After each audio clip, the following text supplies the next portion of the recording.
Okay, so over the last 400 years, the word propaganda has had many nuances of meaning.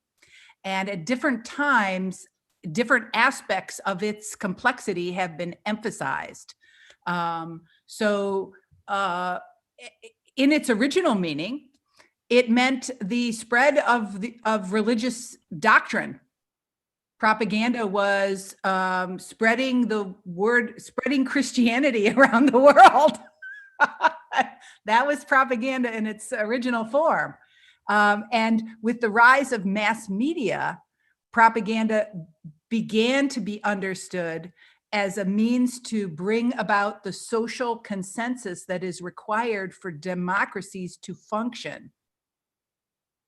So propaganda has been conceptualized as a key element of democracy because of its ability to activate us emotionally and create conditions for people to look past their differences and to come together for consensus. Propaganda has also been used to manipulate and to promote the spread of falsehoods and to be used for truly evil purposes. And so propaganda has a very bad reputation, right? And sometimes people use it almost as a pejorative, to spit at someone is to say, oh, that's just propaganda. But to really do genuine inquiry about propaganda, we have to look at those 6 different definitions. And we actually then can see that propaganda is a very broad umbrella-like concept, because propaganda can be found in activism, as activists use propaganda to try to persuade us that climate change is a problem we must address, right? That gender and racial inequalities are harmful and need to be solved. Activists use propaganda to help change societies. But propaganda is also used to sell us stuff. Advertisers use propaganda to make us feel inadequate so that we want to buy a particular laundry soap or makeup or whatever. And propaganda is also used in news and journalism because of the ways in which media and information are part of the political process. So by thinking about propaganda's locations and multiple definitions, we recognize that propaganda is part of entertainment, it's part of information, it's part of persuasion, and it's intimately tied up with our understandings of media and technology. Okay, ma'am. So, why mind over media is essential today? That you are a author of the book Mind Over Media. So, why mind over media is essential today, and what are the skills required for it? Got it. So, well, I think one thing that we have to think about is learning to recognize propaganda. And so I think probably I will also now share my screen with you and talk a little bit about how can people learn to recognize propaganda. Do you know, the Mind Over Media project got started more than 10 years ago when I was asked by the United States Holocaust Memorial Museum to develop educational materials to help students make a connection between the propaganda of the 20th century in Nazi Germany, where propaganda was used and contributed to the Holocaust, right? Led to the systematic murders of more than 6 million Jews and other people in Europe. The museum wanted to help build a bridge between the past, propaganda of the past, and propaganda of the present. Many of my own students, when they enroll in my class entitled Propaganda, send me lovely little emails saying, oh, I'm so excited to be taking a history class. And of course, I have to explain to them that no, they're not taking a history class.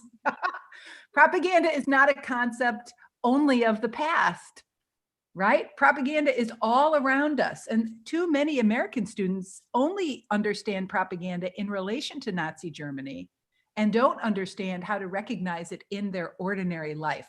So the very first thing that I like to do is to help students learn to spot propaganda by the most common techniques that it uses. So propaganda is trying to bypass critical thinking to affect our attitudes and behaviors by activating strong emotions, simplifying information and ideas, responding to audience needs and values, and attacking opponents. So when you start to look around and see how these techniques are used, then you can begin to see that many skillful communicators from a wide variety of careers and professions make use of these techniques. So learning to spot these techniques in journalism, in advertising, in government, in activism, in entertainment, and even in education is a first step toward developing core competencies for recognizing and resisting propaganda. Okay, ma'am. So I further want my colleagues, Trisha and Ashwin, to further proceed the process. So, Ma'am, so you can continue. ma'am, as you have told, like most of the people in the whole wide world see propaganda in a negative light. Ma'am, how would you categorize propaganda? So I actually think that one of the most interesting things about the study of propaganda is the opportunity to reflect on how values are embedded in all forms of media. Values are embedded in all forms of media because as communicators, when we communicate, we bring our values into the way we design media messages, right? So let me share with you a pedagogy that we developed to help students think about that question of, well, when is propaganda harmful? When is propaganda when is propaganda beneficial? How do I distinguish between beneficial and harmful propaganda? So at the Mindover Media website, we created a crowdsourced gallery that anyone in the world can contribute to. Let me introduce you to this website right now.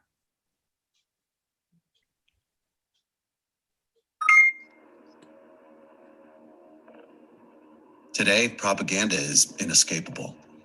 In a world saturated with media messages, propaganda can be found in information, news, advertising, or entertainment. And sometimes it's easily recognizable. Other times, propaganda can be subtle. Are you more powerful than propaganda? The Media Education Lab introduces Mind Over Media, an online platform for understanding 21st century propaganda. At this website, you can view and discuss examples of propaganda in print, video, or digital forms. You can exchange opinions about the potential benefits and harms of media messages. Log into Mind Over Media by going to www.mindovermedia.tv. Take a look at the gallery and check out how people identify and evaluate propaganda that is a part of their everyday lives. Then find an example of the propaganda that you see, watch, and read. Upload a picture, a link to a video, or make a screenshot of a website that you think may be a form of propaganda. Explain your reasoning. Other viewers can comment on what you share. But in order for it to work, you have to pay attention.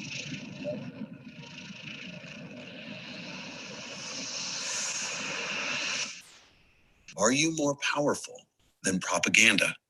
Mind Over Media. Okay, so at this website, you can learn about propaganda and study some of the definitions and do some reading about the responsibilities of creators and consumers. You can rate examples of propaganda. So for example, here is a piece of propaganda. Whoa. Now this one is pretty hard for me to rate because I don't speak this language. It looks to me like I see various people, men, I might say, in suits with the heads of wild animals. One man has the head of a tiger and another has the head of a dog and the other has the head of a lizard. And is there anybody in the room who can read these words?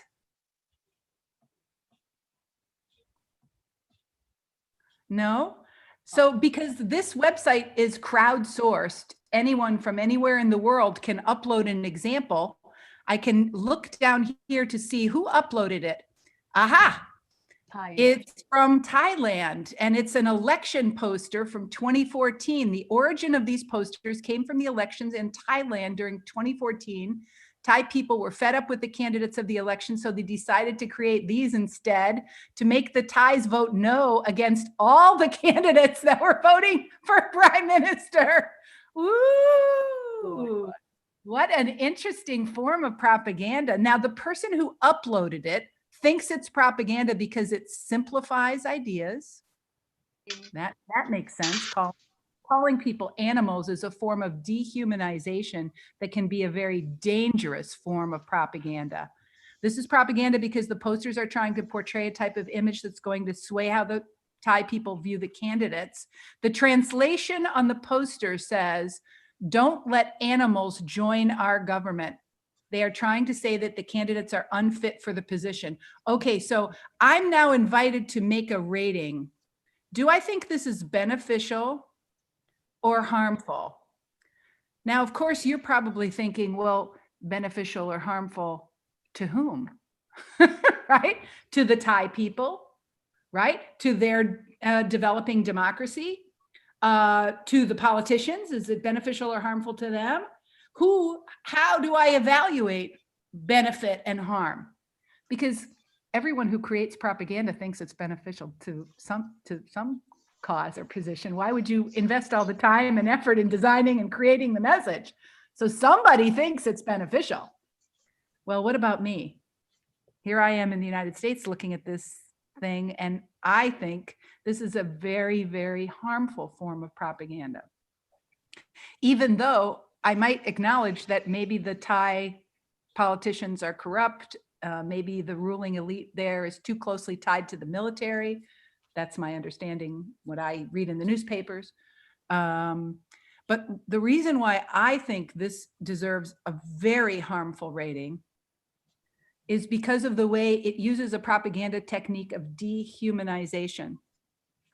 It makes people into less than human. Historically, that form of propaganda has been used for very, very destructive purposes. Because once you call a person or a group of people an animal, right, then you can do anything to them. Then they don't deserve any human respect. So I consider this to be extremely harmful. But notice when I rate it that I see now that not everyone sees this propaganda as harmful as I do. 36% of the people who've been to the website agree with me. This is very harmful propaganda. But other people think it's not harmful, and 9% even see it as beneficial. So I invite the panelists, let's do some multi-perspectival thinking. Why might some people see this propaganda as beneficial?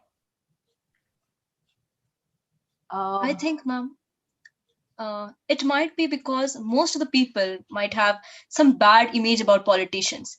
So it doesn't matter from which country or what. So if you talk about politicians in front of them, they will always feel like, oh, they are evil people. I think because of that, these people might have rated beneficial. What a very great response. Does anyone else want to offer an observation? How might people see this election poster as beneficial? Because they find it very entertaining. I think so. Because it's entertaining. Yeah, it catches your interest. That's why. I think that it might be beneficial, or people are thinking it might be beneficial, because most of the candidates who were just fighting for any political position, those won't be suitable actually, you know. So all of them are just like, they think that no one is there. I mean, no one actually fits in that situation, and all are whether they, I mean, all are like very violent, or all are not democratic, might be. So that could be the reason. Yes, what a great observation. This poster may confirm your existing beliefs about politicians, right? Which is that these are not suitable candidates and do not deserve to be elected. Let's see if anyone has commented. Right now, no one has commented on this example, but on many of the Mind Over Media examples, people have commented. So I showed you how you could use the rate tab, but let me show you one more example of propaganda. There's also a browse tab, and the browse tab lets you look at, you can filter the examples. Remember, anyone from anywhere in the world can upload an example. This is open to everyone. There are over 3,500 examples from 40 or more countries, right? So you can filter by just looking at the propaganda that activates emotion, responds to audience needs, simplifies ideas, or attacks opponents. You can look at the most recent propaganda or the oldest propaganda from about 5 years ago. You can use a keyword search, like words like terrorism, elections, Modi. Any word, you can search for any word. You could look for religious propaganda, for example. But I thought it would be useful for us to analyze this one. There's not much Indian propaganda here, but here's an example of one. Let's take a look at it. Oh, yeah, there we go.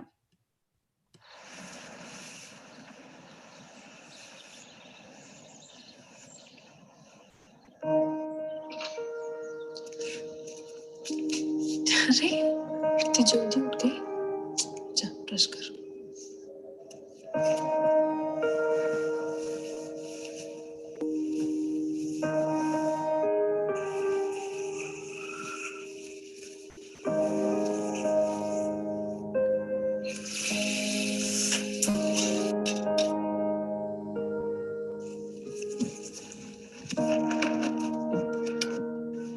बेटा you have to finish your breakfast. Very nice. Finish this, okay?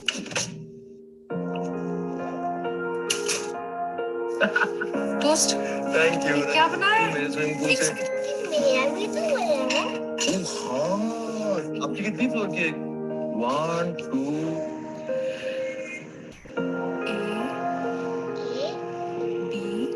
Dinner finished. Dun, dun. कौन सी story सुनोगी आज? इसकी favourite बर्फ वाली. बर्फ वाली. The cobbler made shoes.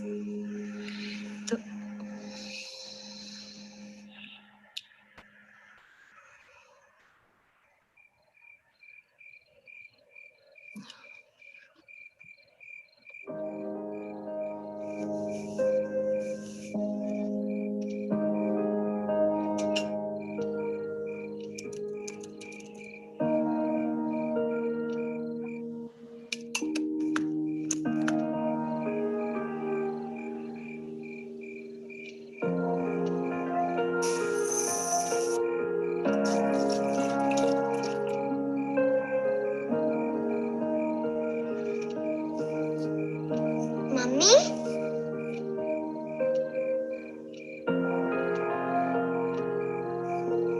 पापा मुझे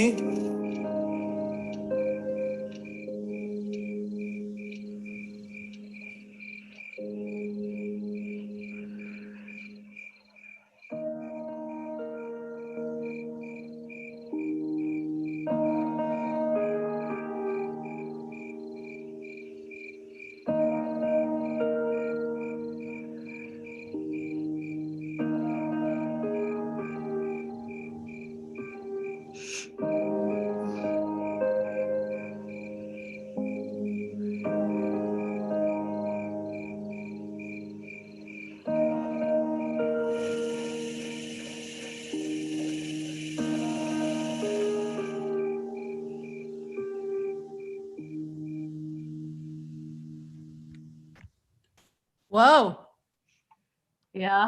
Wow. It was So, it's that emotional ad actually, I mean, it's a kind of the gender inequality which we have seen, or which we have actually realized. Like, I mean, both of them are working, but a female is like, doing so much of work while man is resting, and like doing the I mean, like sharing the I mean, he's not even sharing the responsibility of teaching kid as well. So I would yeah. say that this is really beneficial because the society we live in is, I, I won't say it's completely male chauvinistic, but in in most of the places you'll see that the females do more work than men. They do more household chores than men, and this actually promotes the feministic cause, and it even promotes that all genders are equal, and it doesn't show any bias. It shows that as a family everyone has to do their chores. So it actually, I would rate this as really beneficial. thank you for sharing. I want to hear where you would rate this on your scale from beneficial to harmful. What score would you give it and why? Beneficial. Who's next? Let me hear from the panelists, please. Yeah, I think it is beneficial because it makes you realize that, I mean, 71% females actually, sleep less than male members. So we have to realize that we have to share the responsibilities. We have to share that workload, between male and female. So it is going to sensitize people actually. Thank you for sharing. Who's next? I also feel it is beneficial Why? because it shows that a woman has not to do all the sort of work. The men should also help her, because as a working woman, she should get some rest, and she should feel that that rest, and the men should be equally. They should balance the work between them. I think so, because uh, a working woman is very much very.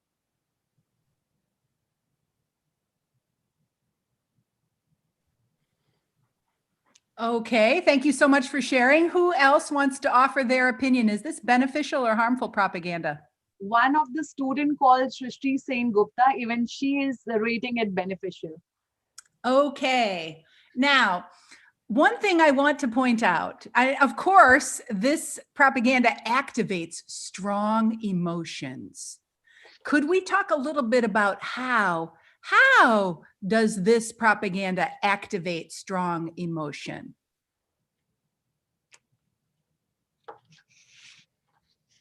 Because we can relate to it in some way or the other. For example, we might have experienced such things, and when these things are happening in front of us, we'll be like, okay, this has happened with me, and then we can connect with it. Good. So when a media message seems realistic, when it seems to reflect your lived experience, you give it more credibility. It has more power. You take it more seriously, and it has more influence. Very nice. When a message is perceived as realistic, it has more influence. What else? How did this message activate your strong emotions?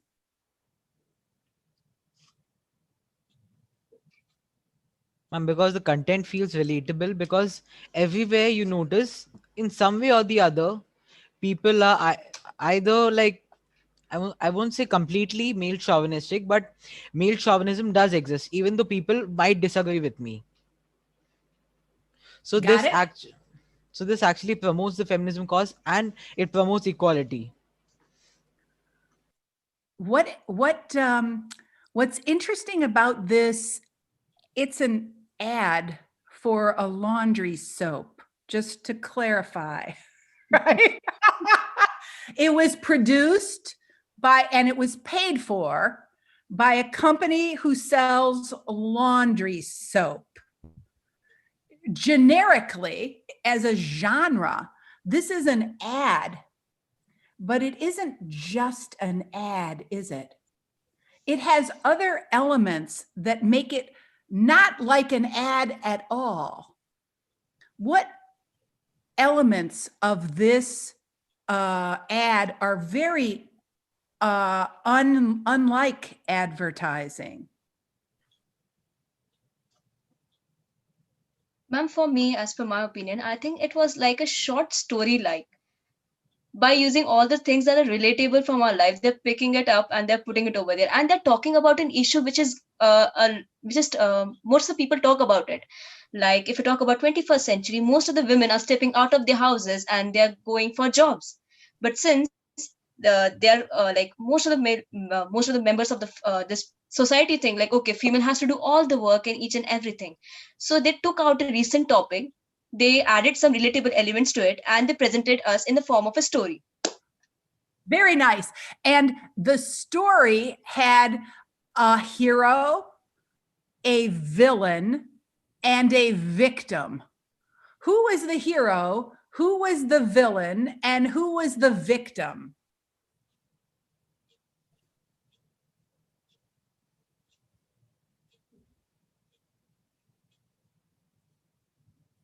Now, if I talk in like in consideration of these three people, I think the lady was the one who was the hero, and she was doing all the household chores along with taking care of her daughter.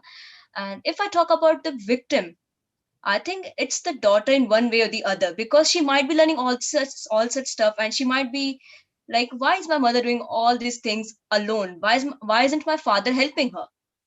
And if I talk about the villain, unknowingly, but I think the husband was the villain in this case. But if I talk about it society wise, so I think the hero was the women. If I talk about the villain, it was the society, because society has always forced people to believe that women are supposed to do all the work. And if I talk about the victim, then upcoming generation might be the victim. Thank you very much for sharing. So propaganda like this, advertising propaganda, can be blurry and use elements of narrative, storytelling, right? And the blurriness is actually helps the propaganda, right? So the fact that it's an ad and it's a story at the same time, that's a very clever way to design propaganda, because our critical thinking skills are not active when we're in story mode. When we're listening to a story, we engage in a practice called the willing suspension of disbelief, right? And the willing suspension of disbelief means that we recognize it's a story, and so we suspend our critical thinking while we engage with the characters and the conflict and the drama. Right? So to embed advertising and storytelling and combine them, this was a very brilliant strategy of the propagandist. Now, some people would say it's not a good idea for a commercial company selling laundry soap to get involved in political and social issues like the organization of family life. And big companies that sell laundry soap shouldn't get involved in addressing issues like feminism and gender equality.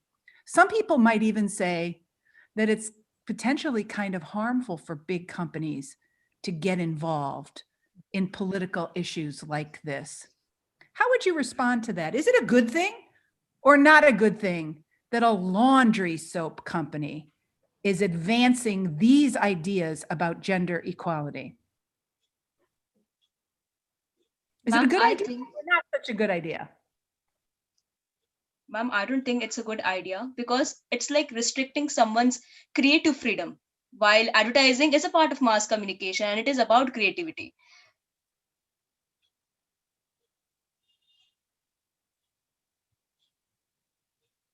Thank you so much for sharing. Who else wants to share?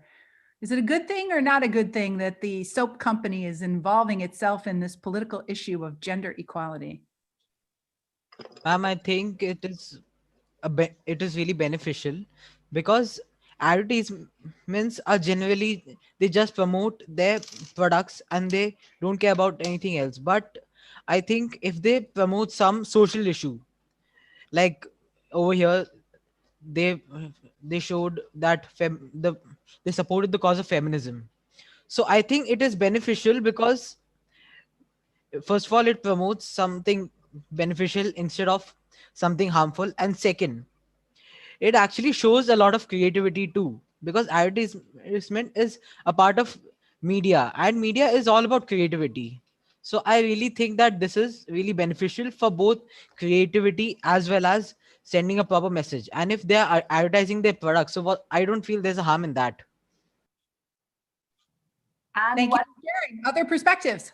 Yes, one more thing I just want to add is like because when we talk in Indian context, like social issues really matters for us.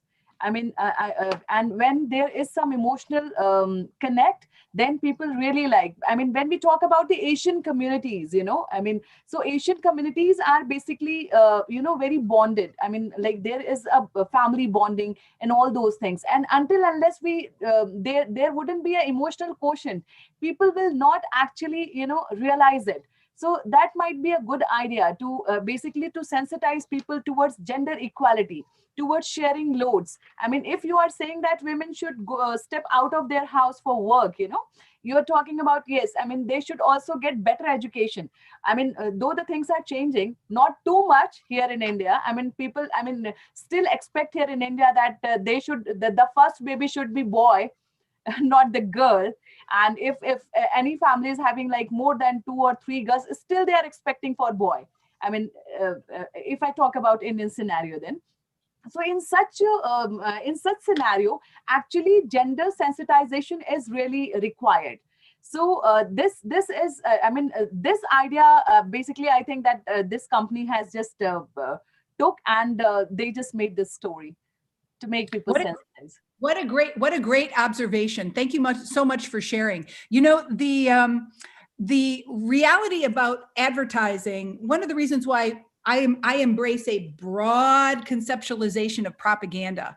It's an umbrella concept, and underneath other forms of mass communication can sometimes fit, right? One of the reasons why I espouse that idea of a broad framing of propaganda is because in some ways what's happening here is the advertiser is linking the brand to a social cause, so that when you walk down the aisle and you make your choice, the product is linked with the feeling. In this case, the product is linked with the feeling of gender equality, right?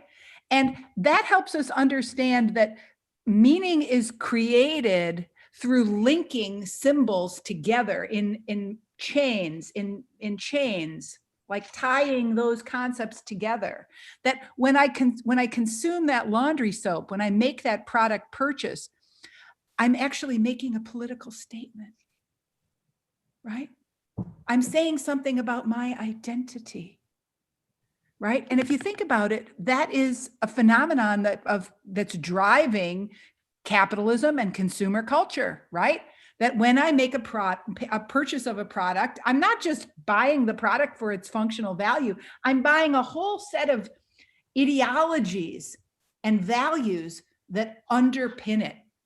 So now, let me share my screen with you once more.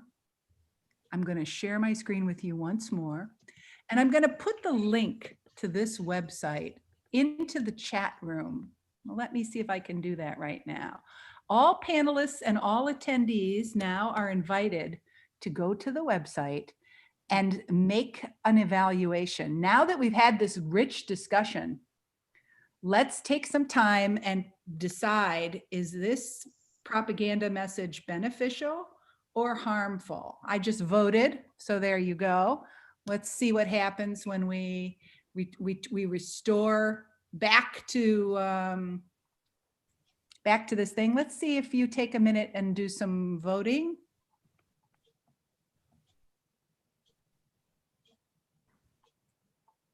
I'm curious if the website comes up. Give me a thumbs up if you can actually get to the website. Is it actually working?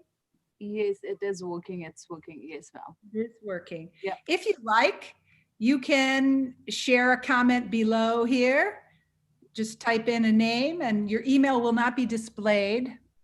Just your name will be displayed, and you can make a comment here if you like.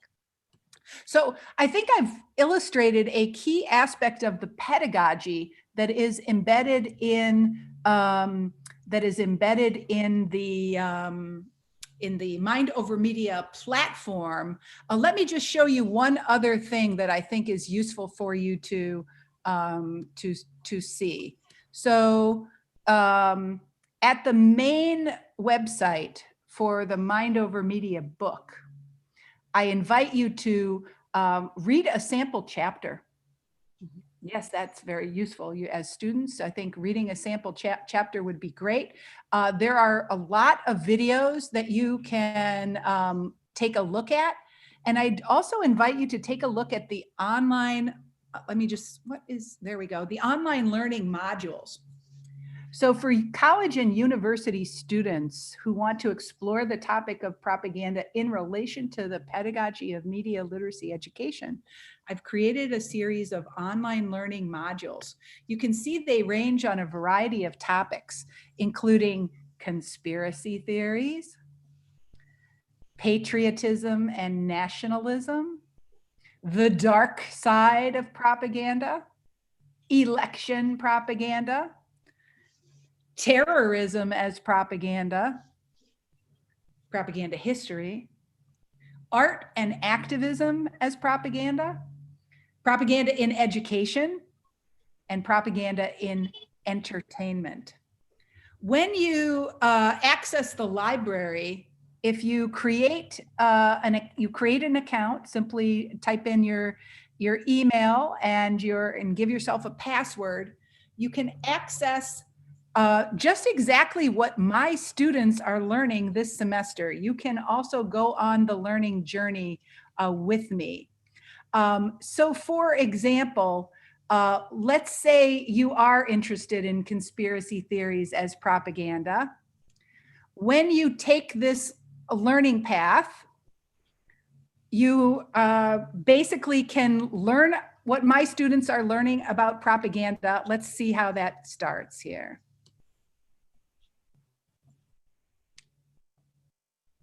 Watch the video for an overview of this learning path. What makes conspiracy theories resilient and hard to disprove? Are they harmful propaganda, a form of political expression, or merely a weird form of play? How should conspiracy theories be regulated by platforms or governments? Let's take a look.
What makes conspiracy theories hard to disprove?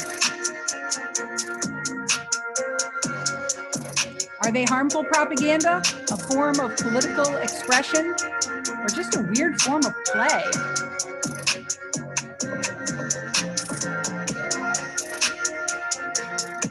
How should conspiracy theories be regulated?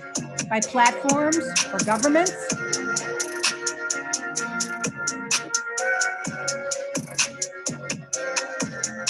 After learning about conspiracy theories, choose one that interests you.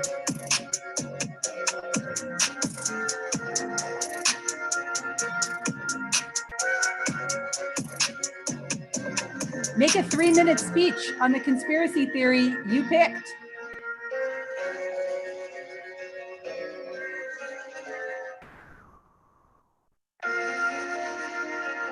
Share your speech to Flipgrid. Comment on the speech of another student.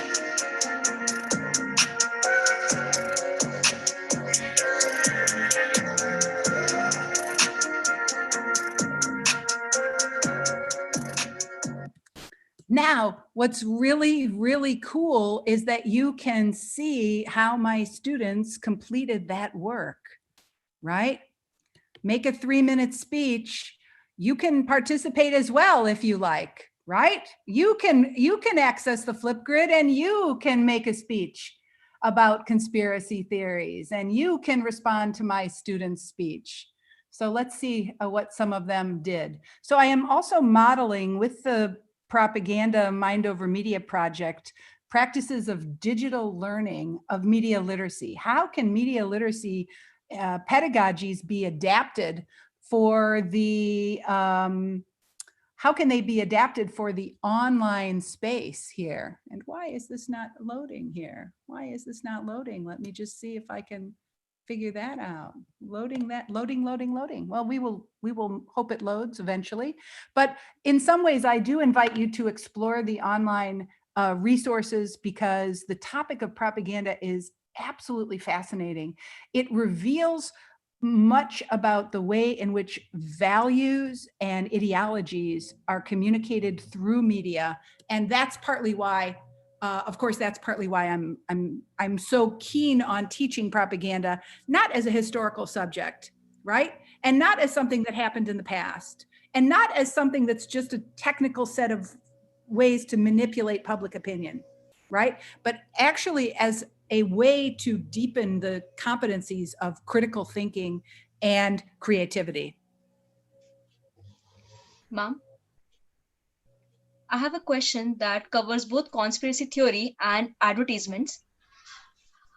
And ma'am, I have observed recently that whether it is a conspiracy theory or truth, the trend of using subliminal messages in advertisements has always been a debatable topic or issue.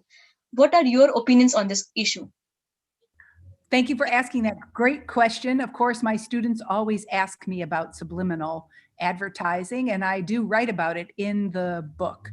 Back in the 1950s, the idea that small pieces of persuasion could be inserted into moving image media that would be perceived below the threshold of awareness and somehow persuade people to buy popcorn or eat popcorn or buy a soda. This idea captured the American imagination so much so that our federal government held a hearing about this could be very dangerous form of propaganda. But research psychologists who studied the topic in depth, okay, I mean, really studied the topic in depth, show that sub-threshold persuasion does not exist, right? So inserting a clip of something that cannot be seen does not have a persuasive effect. So study after study show this is a fiction. And in fact, new research looking at the phenomenon of subliminal advertising historically, tracing the concept all the way back to the 1950s, shows that it was actually the brainchild of a marketing guy who wanted to draw attention for his genius and his new agency skills. He wanted to promote his advertising agency as being cutting edge, and he invented the concept. So it's not a scientifically valid concept, but it has captured the public imagination in part because it conforms to ideas we have about brainwashing, the idea that people can be influenced without free will. Now, on that topic, it is important to think about how people can be persuaded without their free will. Right, just a few minutes ago, I showed you of how you persuaded yourself by watching that laundry commercial, right? That you were freely involved in constructing a sympathetic your feelings were activated. You chose to see it as beneficial. You accepted that propaganda because of the way it aligned with your lived experience. You were completely free to accept or reject that propaganda, right? You could call it hogwash, or you could say, wow, that's really true. You were free to do that. There are conditions where we're not completely free to accept or reject propaganda. And that's a really important thing to think about. When and in which contexts and situations where we do not have complete free will.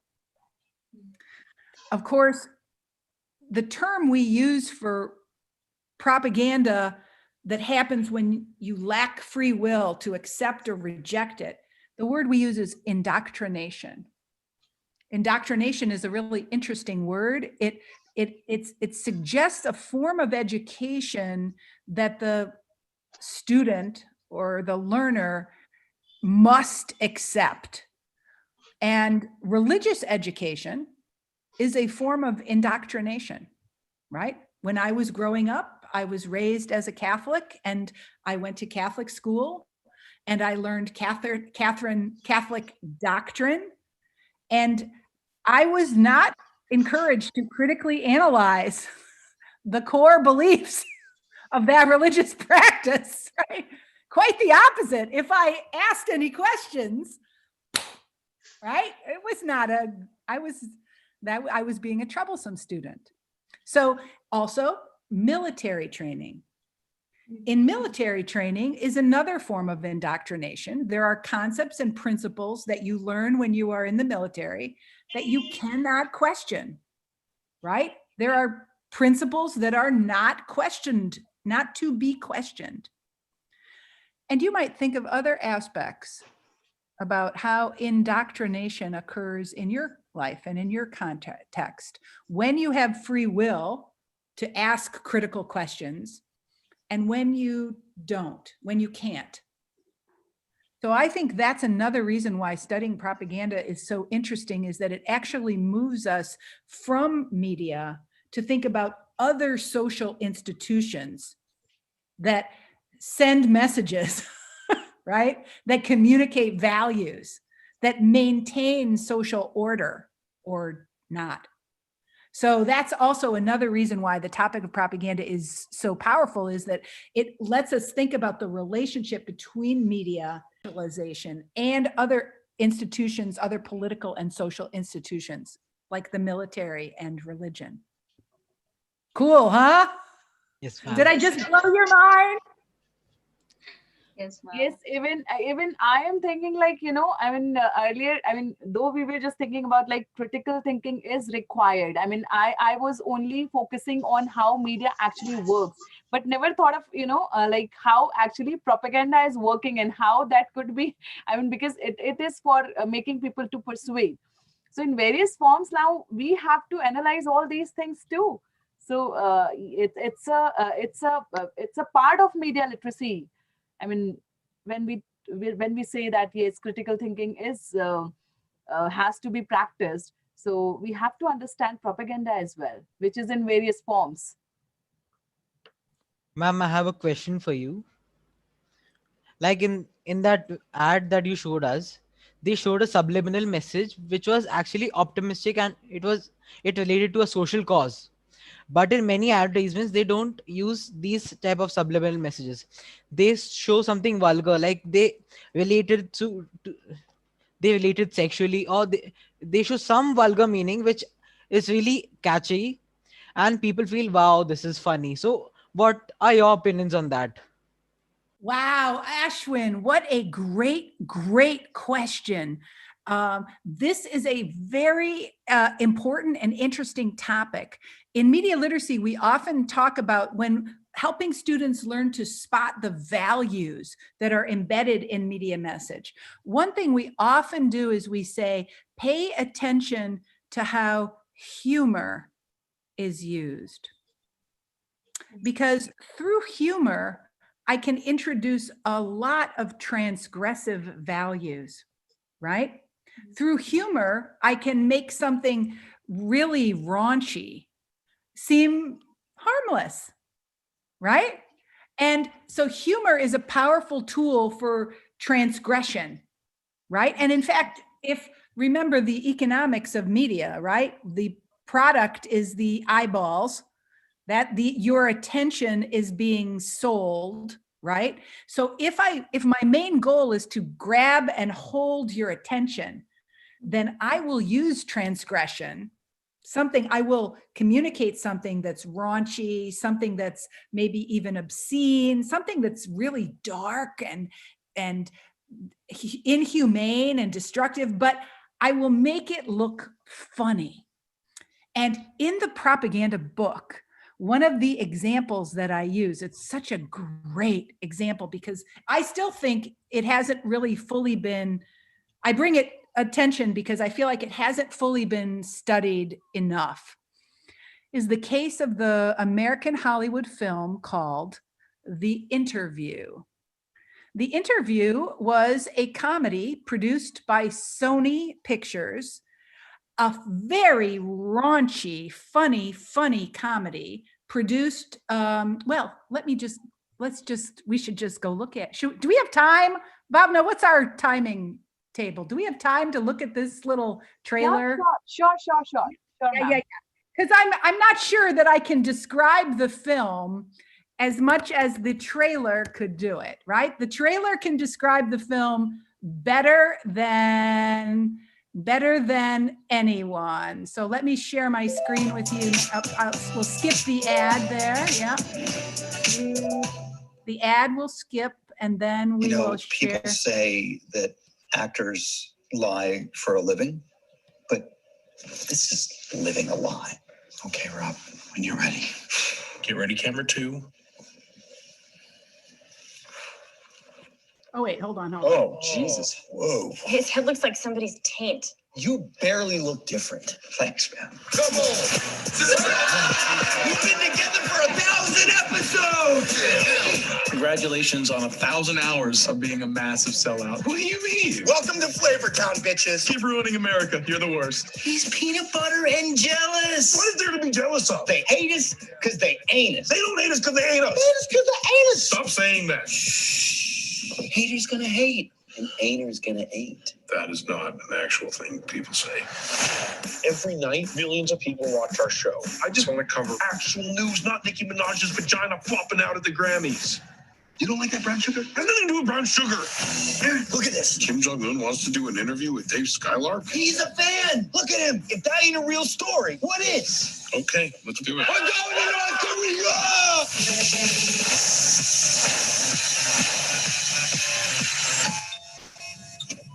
Mr. Rappaport, I am Agent Lacey with Central Intelligence. You two are going to be in a room alone with Kim. We got the interview! The CIA would love it if you could take him out.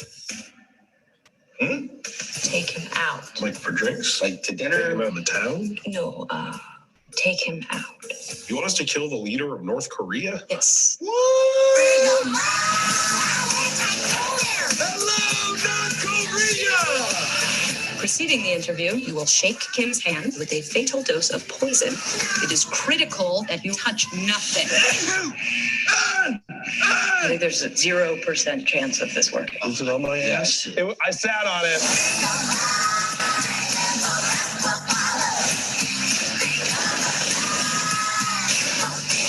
You have to secure the payload. What do I do with it? What do I do with it? There are people coming. Where do I hide it? What, you could hide it in your butt? I don't want to stick it in my ass. You gotta put it in your butt right now. It's a little big. They are closing in on you. The package is secure.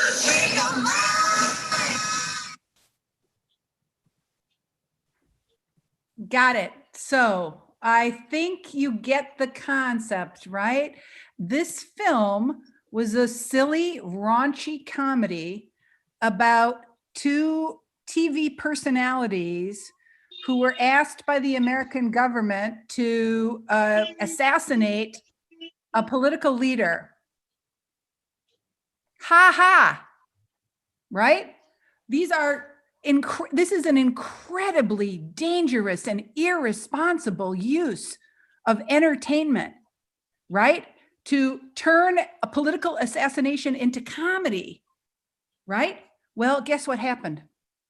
North Korea discovered the film was in production and threatened Sony Pictures and said, if you release that film, first of all, that is irresponsible to release a film comedy suggesting it would be funny to kill a political leader. And the North Koreans sent a very clear message to Sony, and they said, if you release this film, we are going to punish you. And we are going to do real damage to you. And when Sony released the film, and they got scared, Sony got scared, so they only released it in a few cinemas because they were worried. They were worried. So they released it in a very limited way. And North Korea hacked into the Sony company and downloaded hundreds of thousands of emails and released all kinds of sensitive, gossipy information about people's salaries and the internal politics of the company to WikiLeaks. And it was a nightmare. So propaganda is a really interesting topic because sometimes we producers, we media makers, sometimes we are blind to the way in which our drive for eyeballs, right? Our need to get big audiences, our desire to reach large audiences allows us to engage in telling stories that are actually just harmful, just plain and simple harmful, regardless of what you think about North Korea. And yes, of course, the First Amendment in our country gives Sony every right to make this film. Sony has every right. Sony is protected. The First Amendment protects this kind of trash, right? But in some ways, understanding how propaganda works in entertainment forces us to think about how values and ideologies are presented in ways that can bypass our critical thinking, because when we're laughing, we can't be critically thinking at the same time, right? So, Ashwin, this is a very long way of answering your question. I hope I have answered your question, but thank you for asking it because it's a topic I am absolutely fascinated with. I make a big deal of it in the book because it's so fascinating and so complicated. Sam, it actually clears all my questions, ma'am. What I too have one question, ma'am. My question is actually, that is related to your media education lab. In labs, basically what we do is we do the experiments. So in your media education lab, which kind of experiment actually you do? What a wonderful question. Thank you so much for asking that question. I will take you to my lab, right? Oh, and of course, now let me just invite you here to, if you want to talk to my students about conspiracy theories, I put the link in the flip grid there. You can see my students commenting on propaganda and conspiracy theories, but let me take you to my lab and talk a little bit about what it is. So the Media Education Lab is not a place, right? It's a community. It's a learning community. And we do experiments that include a variety of efforts to bring people together to engage in co-learning about media literacy. So we started out by creating curriculum resources and materials, right? So and hold on, let me just log out here so you can see it in a little more pretty way. There we go. Let's see if that helps there. So we started out, we started out by creating, maybe because I am on Zoom at the same time, it is being very, very slow. I don't know. why it's so slow, but it is what it is. So we started creating curriculum materials. So we have lots and lots of lesson plans, resources, videos, and materials that help students and teachers engage in media literacy, practices. Maybe I go through a different way. Hold on here. Yeah, there we go. Yeah, so the teaching resources were really a part of the way we support our community. We think of teaching resources as kind of like an on-ramp. If you are just beginning to study media literacy, just the way, Bhavna, you talked about Fakshala, right? When you get a training and you learn to use a tool or a set of tools, it's actually a really good on-ramp because this stuff is complicated, right? And having an on-ramp gets you further faster because you're benefiting from the wisdom of a group of people who've thought about this for a long time. So we have a lot of resources like this on a lot of different topics, but mostly we are a community and we gather weekly through Zoom to engage in dialogue. And let me just get you to the events page. Maybe get you to the events page, because what we've learned is that there's there we go. We've learned that there's no one right way to do media literacy. Media literacy pedagogies are deeply situational and contextual. And you know this, of course, yourself. Doing media literacy in an urban a middle-class environment is different than doing it with a group of people in the rural heartland. In our country, doing media literacy with Republicans in Oklahoma, right, is different than doing it with Democrats in Boston, Massachusetts, right? The regional differences in our country are just as vast, or not quite as vast as yours, but simply diverse. And so what we do is we look at how media literacy pedagogies must be localized and customized to meet the specific needs of learners, right? So, for example, this program coming up, a pedagogical tour of Disneyland, right, is a really interesting dialogue with a media literacy educator who has designed a course building critical thinking skills about the Disneyland experience. Millions of Americans and people all over the world have visited Disneyland, but Disneyland is a media phenomenon that can be critically analyzed.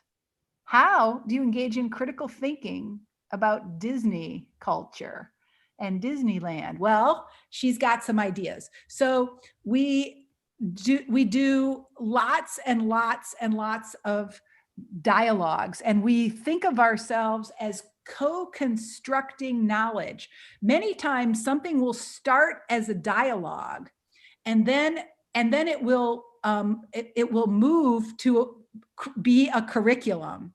So for example, the conversation starts with an event, but then we create a teaching resource about it, right? And then we develop a research team and we assess the impact of that pedagogy. So that cycle of co-creating with a community, rich conversations as we explore what media literacy looks like in particular contexts, then creating resources and materials that help people implement, and then engaging in research that allows us to measure and test the efficacy of that practice. Wow. That's the nature of the lab experience, in short. Wonderful, wonderful, wonderful, ma'am. Even we would like to be part of it. Please, you are welcome to join us. Our time difference is our biggest obstacle, because here it is very late in the evening for you. My day is just starting, but yours is almost over now. Dinner time and bed awaits for you. Yes, but we will manage somehow. I mean, because you engage weekly, you said, right? I mean, once in a week for the dialogues. Yeah. So yes, I mean, A day can be dedicated.